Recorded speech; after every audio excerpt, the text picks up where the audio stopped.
Yo, Brawlers, this is your man, Glass Chin, and you're watching Glass Chin's Boxing. Don't forget to like, share, and subscribe. Yo, Brawlers, hope all my British subscribers have a great bank holiday weekend to celebrate Liz's Platinum Jubilee. Big up, 70 years on the throne, bosh. I remember Lennox Lewis mentioning Her Majesty's 50th Golden Jubilee in his post-fight interview after knocking out Iron Mike Tyson. That doesn't feel like it was 20 years ago. Mad how time flies, Brawlers. Anyway, on to today's video. Apologies, this video is a day late, but a great little fight between Hughie Fury and Michael Hunter has been announced for the 2nd of July. The fight is sanctioned as a WBA final eliminator to fight the winner of Joshua versus Usyk. Hopefully that fight gets announced this week. This may not be everyone's cup of tea. Hughie Fury does get a lot of flack for being boring. He gets a lot of stick for time and time again claiming you will see a different Hughie Fury and see what he's capable of in the gym, but he never quite seems to deliver in the ring. Michael Hunter too has received a lot of negativity in recent times for pulling out the Hrgovic fight after the purse bids. Hunter since signed and had a couple of fights with Thriller. In my opinion, he was gifted a draw against Jerry Forrest, who has since lost a one-sided fight to Kubrat Pulev. So the bounty hunter has a lot to prove in this fight. Did he maybe take the Forrest fight too lightly, having already defeated him once some years ago? Did he really duck Filip Hrgovic, the so-called new boogeyman? I don't know, Brawlers. Hunter was very impressive in his fights with Martin Bakole and in my mind did enough to beat Alexander Povetkin. The Bakole fight did take a lot out of him, but he beat Astonov and Kuzmin, taking Kuzmin's undefeated record before the Povetkin fight, so I don't think he was too shock-worn from the punishment that he received from Bakole. But to be fair, Brawlers, that was one brutal fight. I said on my Yoka versus Bakole prediction video what a great fight Hunter versus Bakole was, so please, Brawlers, if you haven't seen it, please go back and watch it. What a war. Hunter beat Bakole at his own game. What a great performance. Hughie Fury, to me, is a bit of a conundrum. He's a throwback fighter in a sense I genuinely believe he would fight anyone. He jumped at the chance to fight Joseph Parker. He took the Kubrat Pulev fight after White chose not to sign the contract.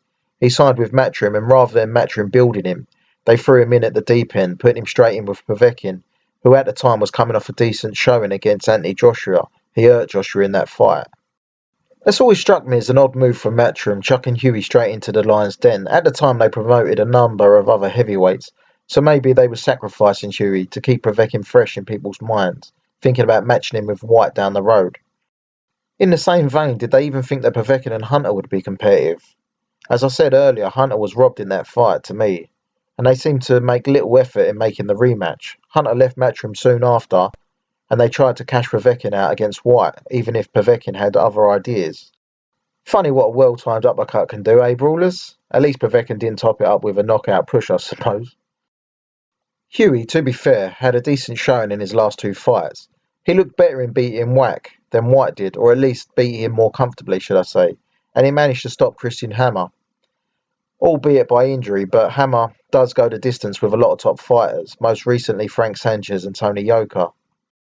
This will definitely be the biggest win on Hughie's record should he pull it off, but surprised he's in this position to begin with.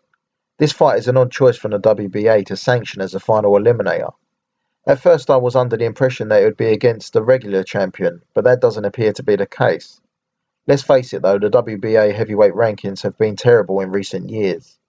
I will do a prediction video on this fight nearer the time and let you know my thoughts on who I think wins. I need to watch a few more of their recent fights to refresh my memory a little bit. I may do a Trevor Bryan versus Daniel Dubois video next week as well and predict that fight if I get a chance, and hopefully we get some news between Usyk and Joshua and get a date for their rematch. What's your thoughts on the Michael Hunter versus Hughie Fury fight, Brawlers? I understand this may not be everyone's cup of tea, this may not be one for the casual market, but for the purists this is two skilled guys with something to prove, so I myself am looking forward to it. Before I end this video, a quick shout out to Tommy Welch. The 6-0 British heavyweight seems to have gone under the radar, with the likes of Johnny Fisher, Steve Robinson and Nick Campbell getting a lot of press in the recent years. Welch fought 5 times last year and will fight a tune-up this weekend against Jake Darnell. This will be his first bout of 2022. He pulled out of a fight in December with COVID and then broke his wrist, keeping him out of the ring for the last 6 months, so luck hasn't really been on his side. His career has stalled a little bit, so it's good to see him back out. I hope to see him out again soon in a more competitive fight than this one. He has a lot more potential than, say, a Steve Robinson, who has marketed himself well. He's a great character, but he isn't a born fighter like Welch. On one hand, Brawlers, I think it benefits sons of well-known former fighters to be learning their trade on small hall shows before being thrown into the limelight. But the downfall is Welch will struggle to get decent opponents with the money that is on offer, so hopefully someone like Boxer will sign him up soon, as I would bet my house that it would beat guys like Nick Campbell and Steve Robinson. Anyway, Brawlers, I'm starting to get a little bit sidetracked. So let me know your thoughts in the comments section, and as always, Brawlers, don't forget to like, share and subscribe, and I'll see you on the next video.